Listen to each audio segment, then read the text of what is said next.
High! আজ প্রায় অনেক দিন পর আমি নবনীতা আবারও লাইফের কিছু মুহূর্ত তোমাদের সঙ্গে ভাগ করে নেব।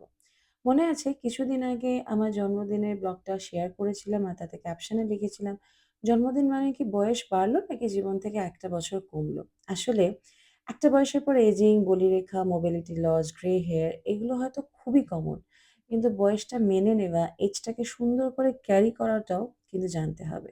বাচ্চা মেয়ে থেকে পাকা গিন্নি, কখনো বা মা, ওয়াইফ, পুত্রবধূ, কাকিমা, বৌদি যে ডেজিগনেশনই তোমার হোক না কেন। বাট আমি বলব স্টার্ট লাভ ইয়োরসেলফ। তাই বলব সবার খেয়াল রাখার আগে নিজে হয়ে ওঠা সবচেয়ে এনার্জেটিক গার্ল। তার জন্য দিনের ১ম মিলের চেয়ে ভালো টাইম আর হয় না। নিজের খেয়াল রাখার জন্য ১ম পদক্ষেপ হলো breakfast, exercise, drinks lots of water.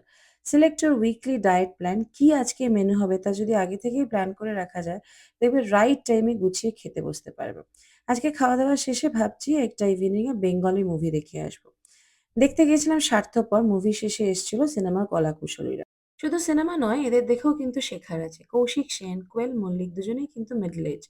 অথচ কি সুন্দর নিজেদেরকে ধরে রেখেছে। সো আজকে থেকে আমি বলব একটু স্বার্থপর হয়ে দেখুন না। Love yourself, take care of yourself and pamper yourself.